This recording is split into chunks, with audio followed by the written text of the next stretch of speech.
Religious arguments are not unique. Well, uniquely dumb, I suppose, but there are so many of them, all dumb for the exact same reasons, that I guess even that isn't true, right? Every single religious argument out there is just a fallacy happening in slow motion. We can see it clearly. What the hell's wrong with them? Keep that question in mind as we wade through the absurdity. Won't that be fun?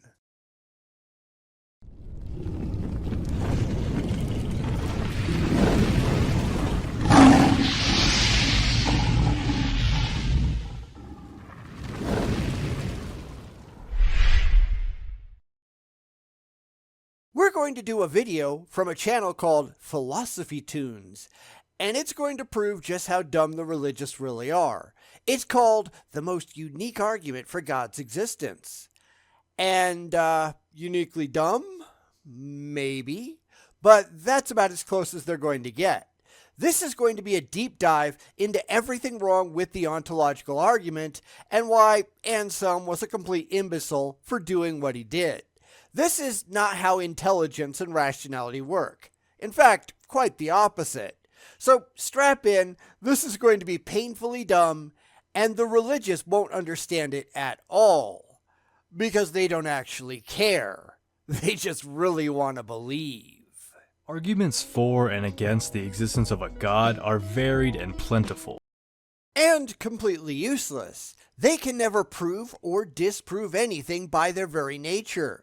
The only thing that will prove the existence of any god is demonstrable evidence, and that's the one thing they simply don't have. So we're not starting off well at all, but I guess what do you expect?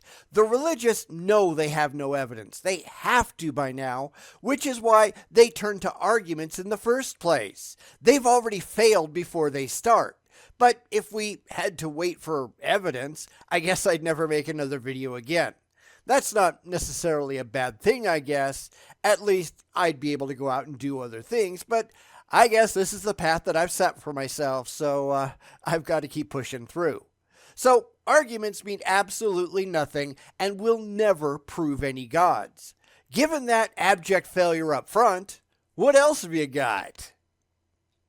It's like going down the aisle of a grocery store and seeing all the different flavors of sodas you could drink. Some are great, and some are Geneva violations. Seriously, if you see this thing, avoid it at all costs. But then there's that one soda that stands out as being a bit weird but unique. In this video, we're cracking that unique soda open. No, you're not, because nothing Anselm said, or any of the other ancient thinkers for that matter, means anything at all. That's the problem. But I guess we can just rip this apart and prove it once and for all. Not that it matters to the religious, because they desperately want to believe. But honestly, it's not hard at all to debunk this nonsense and show where they're running on pure fifis and faith. And I'm sorry, but if you have to rely on either one of those, you've only proven what a complete idiot you are. But that's not exactly a surprise either, is it? So let's get through this, because Anselm or Aquinas or whoever you want to trot out, these people were just as desperate to believe as you are. And they are just as wrong. And looking at the ontological argument by the philosopher Anselm of Canterbury. Anselm wrote a lot, but there's two big works that stand out, the Monologian and the Proslogion. The Monologian is a longer, systematic, and more metaphysical work that gives an argument for God. Except it doesn't. Like everything that the religious do, it provides an excuse to get to God done it, because that's what they desperately want to believe is true. We'll see that as time goes on, but everything Anselm is going to say is just a framework so they can just irrationally leap to God done it, because that was their goal all along. This is why starting with a goal in mind, especially one to which you are emotionally attached, that gets you nowhere. You are not following the evidence where it leads. You are leading the argument so that you get to where you wanted to go all along. This is why arguments don't work. This is why Anselm, and I'm going to throw in Aquinas and maybe a couple of others too, because they all pretty much did the same thing, and they failed so badly, except to the already religious who are desperately trying to get to their ridiculous conclusions for entirely emotional reasons, that I don't know why anybody pays any attention to them today. That's what this is all about. It's all about the feels and not remotely about the reals. And that's why this is not impressive. But hey, did we really expect it to be? Because I know I didn't. While the Proslogion is much shorter and only really argues for God in its early chapters, and then takes off to explore what this God is. And how would you know that? Because that's a really fun thing to ask the religious, because they have absolutely no answers. Remember, knowledge has to be based on something demonstrable. It's not just shit you made up in your head that you really like. So how do you know what this God thing of yours is really like? Demonstrably, I mean. And they don't have any clue. They just really want to believe. They just really like this idea that they've had shoved into their heads since before they were old enough to wipe their own asses. That's why I ask them, and they just stumble around like drunken sailors making complete fools of themselves, because for them, their claims are about comfort, not about verifiable evidence, not about justifiable truth. They're in it for the faith, and they couldn't care less about the facts. That's why these people are so ridiculously easy to laugh at. They've earned it with their own stupidity. Both are very dense, but if you want to find the ontological argument and read the, in my opinion, easier text, check out the Proslogion. And out of its 26 chapters, the famous ontological argument is actually just found in 3 of them. In chapter 1, Anselm goes over the headspace he's in and wants us to be in before contemplating God. And that's a problem because it shouldn't matter what your headspace is. It matters what the evidence says. Basically, he wants you to already believe and be looking specifically for his God. He doesn't want you to be a Muslim and be looking to confirm the Islamic deity. He only wants you to be after his specific imaginary friend and no other. Welcome to confirmation bias. Because remember, that's what this is really all about. It's about getting where the believer already wants to be so that they can state confidently, see, I was right all along. This is not intelligent. This is ludicrous. But let's continue because I'm sure it gets worse. It always does, right? Because this is a pretty big deal with important consequences. Enter into the chamber of your mind. Shut out everything but God and whatever helps you seek him, and seek him behind closed doors. But isn't this an argument to prove God? How do you prove God when you already have to believe in God first? Like I said, confirmation bias. Because I'm not after God, I'm not after anything but the truth. If there is a God, I want to know about it. If there are no gods, I want to know that too. I just want to know.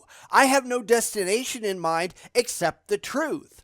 Religious arguments do not allow for that. You have to already believe to get where they're trying to push you because that's the only way this works. Otherwise, you just look at these idiots like they have 2 heads. And those heads have exactly 0 brains. This might seem like he's overhyping things, but the next 3 chapters are pretty dense and can get confusing, so it is a good idea to close out any distractions and really focus here. But after this, Anselm lets slip a certain bias. You think? Because it's all bias. That's all they've got. And this is why people like Anselm and Aquinas and lots of others, let's be honest, do what they do. They are desperate to get where they already want to go. They are starting with a conclusion that they have already reached for entirely emotional reasons, and now they just want to get back there, which shows just how irrational their positions and their arguments actually are. It's positively stupid. That's why other religions can use the ontological argument to get to their own gods, because they're all doing the exact same thing that Anselm is.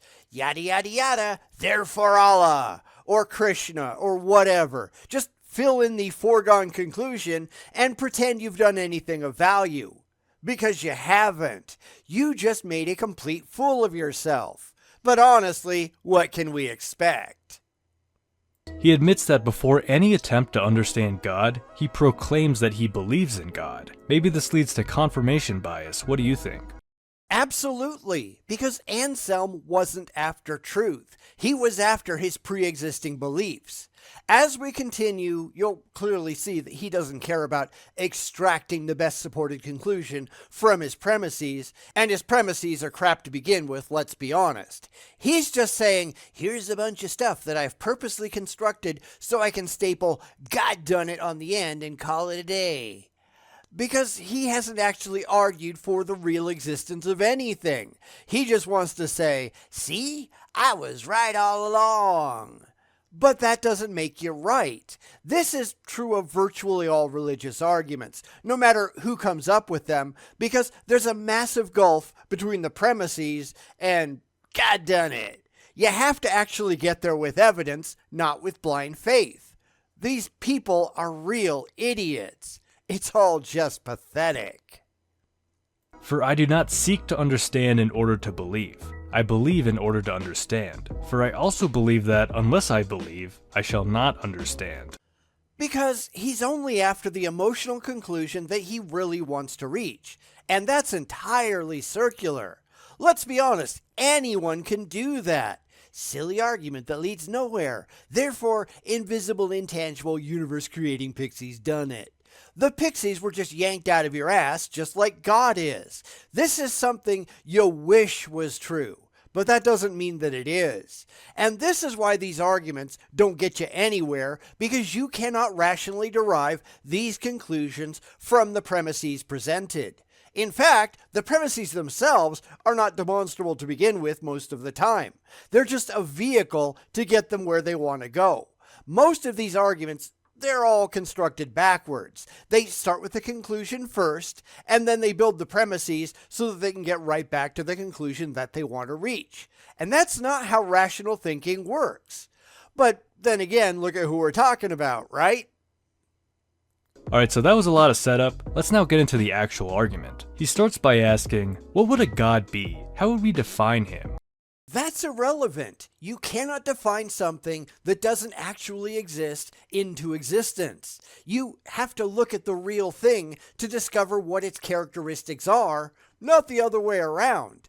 Like I said, they're doing this entirely backwards. They desperately want there to be a god, but that god is not evidentially apparent, so they just make shit up that they like, declare that to be God, and pretend that they've done anything of value.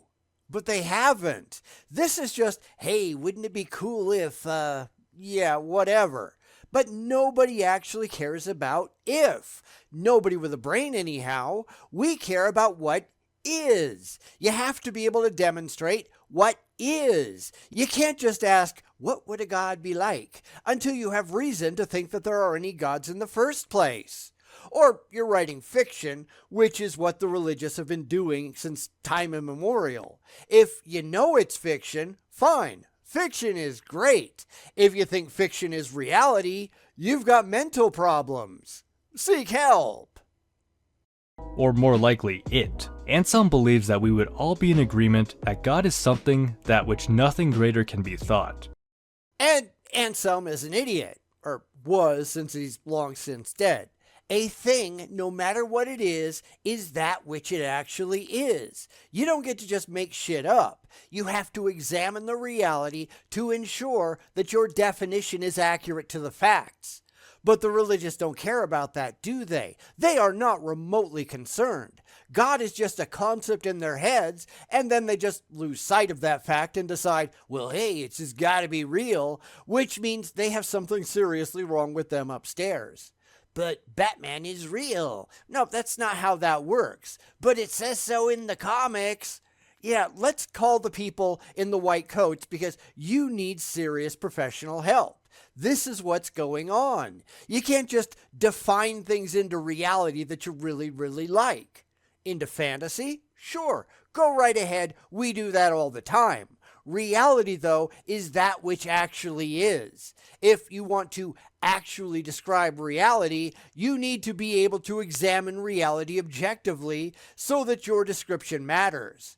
The religious, they just don't care because they're idiots, and that's not a good thing. So for those of you who don't believe in God, ask yourself, if a God exists, not saying he does or anything, but if a God exists, he would be something that which nothing greater can be thought. That doesn't mean anything. There are tons of gods that man has made up that do not fit that description. The Greeks and Romans both have entire pantheons that are not greater than anything that can be thought. So you're just wrong right there. Also, we're not playing that ridiculous if game.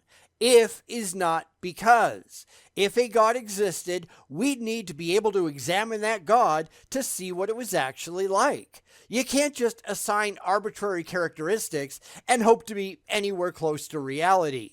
So no, I take no position what a God might be like until we have a real demonstrable God available to see what it's actually like. Your wishes and your dreams are irrelevant to any potential reality.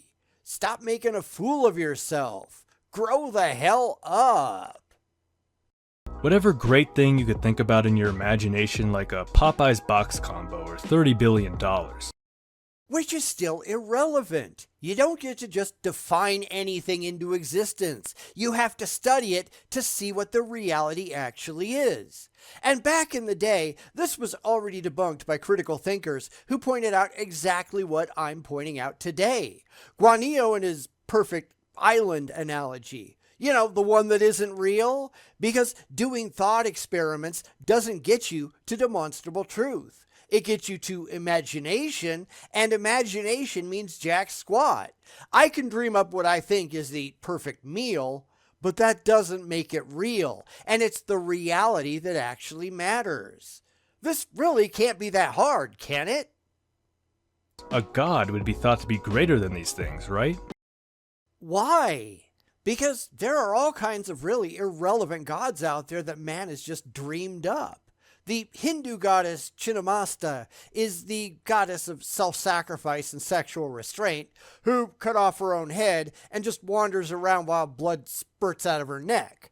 Or Pan, whose single defining characteristic is that he tried to fuck anything that moved, including gods, goddesses, nymphs, humans, even animals. It just doesn't matter. If it's got a hole, he'll try to stick his dick in it.